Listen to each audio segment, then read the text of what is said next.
was 2 hours ago, because I guess it was. So I definitely need to watch the film clear. But my initial reactions to this game are, obviously we didn't shoot it well, but we had costly turnovers. And we did not protect the ball the way we needed to. They were leading the league in steals on the road. And from the way we looked at it, that they had those steals tonight, and a lot of them were live ball turnovers that just turned into buckets for them. So they played well. Both teams played extremely hard, but they played smarter, and that caught us. And we didn't do a great job of playing out possessions, and that's one thing that this team has been good at, is playing the length of the possession, whatever it was, and we didn't do a great job of that. But again, to me, it was the no defense for the turnovers, especially in what's a contested game.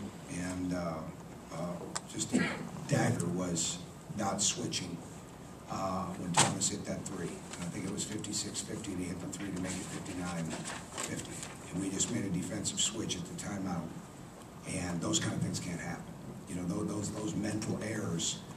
So there were a few mental errors in there. There were some situations where we just didn't guard well enough throughout the clock, and we had the turnovers.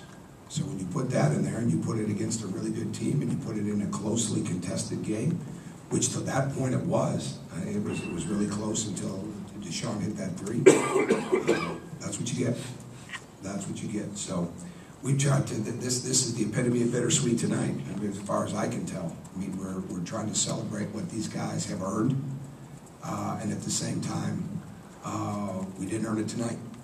We didn't earn it tonight. So we just keep moving forward in a hurry. We'll be right back at it tomorrow, and get ourselves ready for a great Michigan team. The good news is that all our stuff is correctable. All right. The bottom line is we have to do that. So.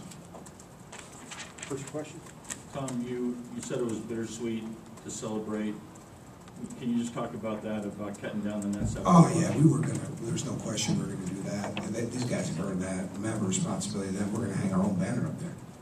I mean, it's and eventually we're going to individualize those banners that are up there now. I mean, that's what we're going to do in this program. I mean, these guys have worked to a point where they've earned it, and they came in here and they looked at those banners every day, and now they're going to get a chance to hang one. So that was a given. You know, once Sunday night came, that was a given. They've earned it, whether it's shared or whether it's not shared. They've earned that. So you play the way you play in this league, you deserve to cut the nets down. So I wish it would. Obviously, everybody wishes it would have been a win, but it wasn't. But we're still going to do it, and we did it, and there'll be new nets up there tomorrow. It seemed like they defended you guys, I guess, a little bit different this time around. At least they made it harder to get the ball in the post. What did you see different from them? Were they more aggressive, I guess, in passing lanes, or did they front harder, or was there anything they did differently this time around? Well, they were more active. We didn't hit the post a couple of times. That was a very physical game again. I mean, there's no doubt about that. And that's just the way the Big Ten is. So. We got, when we took Victor and Cody out in the first half because of the fouls, we got a little stagnant. And I was really disappointed with the mental errors we made with the guys that were in running the offense. And we lost a little bit of movement. And so then it became, okay, we've got to get that ball into Christian. And so we never were able to create any separation, but fortunately they weren't either. And so it wasn't a matter of us getting it in, it was a matter of us making the bucket or getting the extended possession by getting the second shot. In the second, they were aggressive. You know, they were physical, and they were a really good team.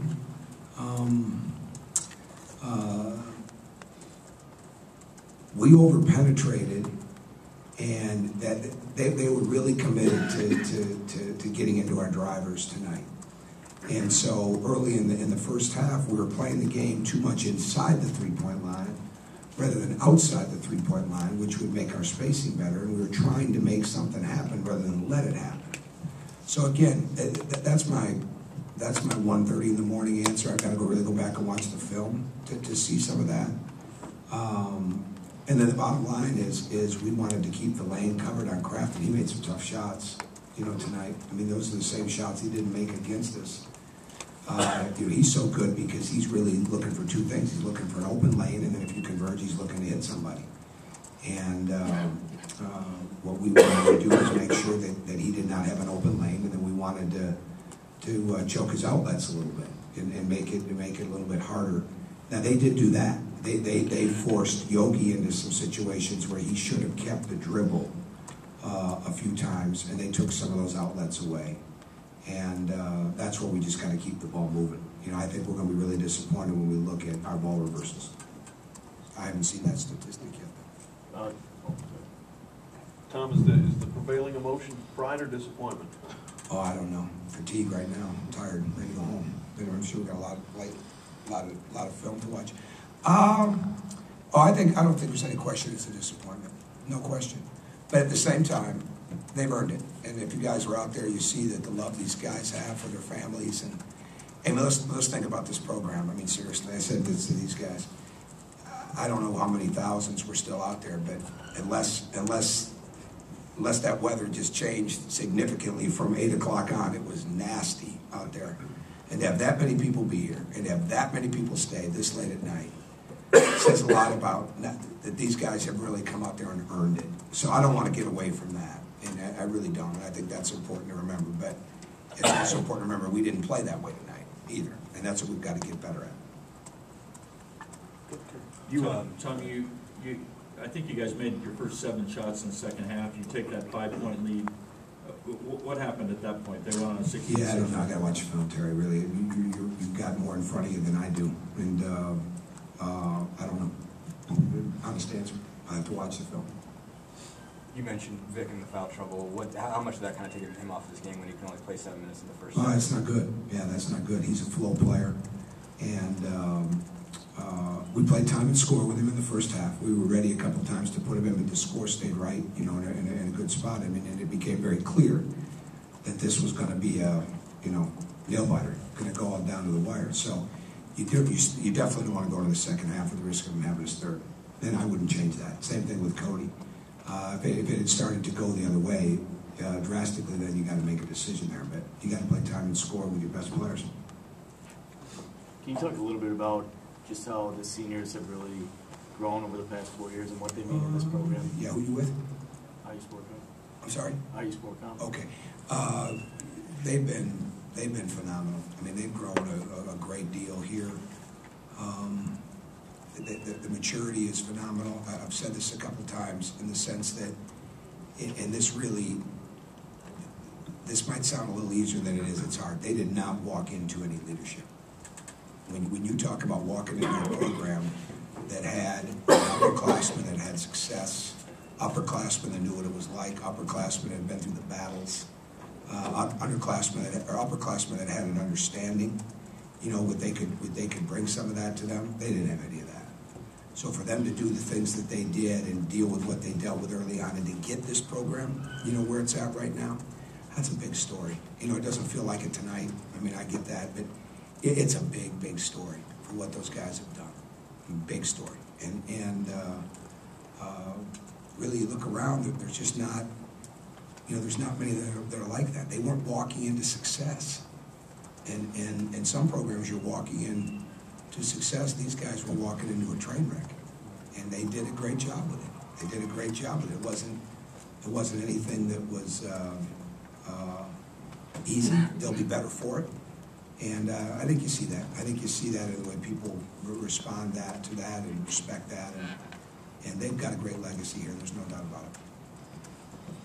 Tom, at the risk of looking too far ahead to Sunday, this loss make Sunday any larger than it already was, or? They're all big games. Right. So, I mean, there's no question that we'll go into that with a early game season mindset. That's how you coach this time of year, and that's exactly how we're going to operate as much as possible. I don't think you get better if you start doing the what ifs and what if we do this and what if we do that. I think you go in and you say, we're going to really go get after this. We know we're playing a really good team. We know what they're capable of. We know the stakes for them, all those different things. So we're going to focus on getting ourselves better the next few days as much as possible. We're preparing for them. Anything else? Anything else? Because I'm not going to be around much tomorrow to deal. Anybody got any other questions? on anything else? Let's ask them now, seriously. Tim, anybody got anything for me on stories they're working on? Go ahead. Can you just, from that standpoint, comment on the amount of work Oladipo's put in to become who he is? Oh, I think it's mind-boggling. I mean, he never takes a day off, literally. And I may give you an example. We're done with practice yesterday at 4, I think, 4:15. We go in the film room. There's media, the whole thing. It's 6:30 at night. He's still out there working on his shot. Now, that may not sound like much, but he got over here probably about 1 o'clock. I mean, he has made this his life's calling on that court. I mean, and he's a phenomenal student. You know, going to graduate in 3 years, but he never, ever takes a day off from getting himself better. It's impressive. Anybody else? Ben? Yeah.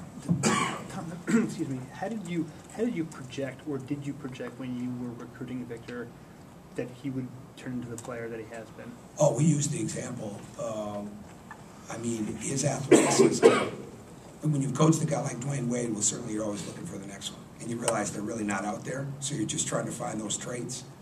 And he had some of those. There's no question. And it's become kind of cool now to make those comparisons. But we saw that talent, that upside in athleticism, you know, the very humble, undervalued.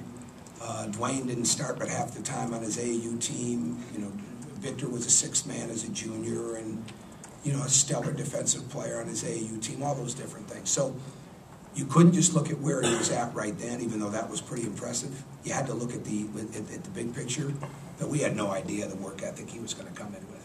I mean, you think a guy's going to work hard, and then you get him and the way that he goes. And Will Sheehy and Jordan Hulls do the same thing. I mean, there wasn't a doubt in our mind when we were recruiting him that he was one of our key people that we were going to recruit in this program, just because of all that talent, toughness, defensive ability, personality, and upside. Did you convey the Dwayne Wade comparison while you guys were? Oh, well, we always use those. But when you coach somebody great like that, you're doing them, Dwayne, and yourself a disservice if you say, oh, you know, you're like Dwayne Wade. No, you try to use some comparisons and aspects of it. But more you try to talk about the path of how, like, he became a Dwayne Wade. Right. And that's what you're trying to get across. And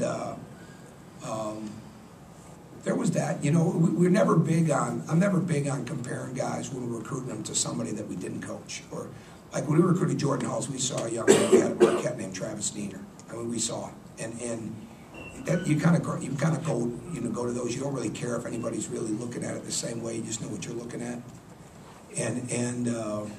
But there's a special place, you know, when you're looking at somebody and you see that he's undervalued, you see that he's not getting the rankings, and you know, I quit playing tricks in my mind a long time ago. On that, you know, what do I think I'm seeing? You know, Victor was not a mirage. That was when you'd watch him in the AAU and you'd watch him get up into people and turn them over. I mean, it was impressive.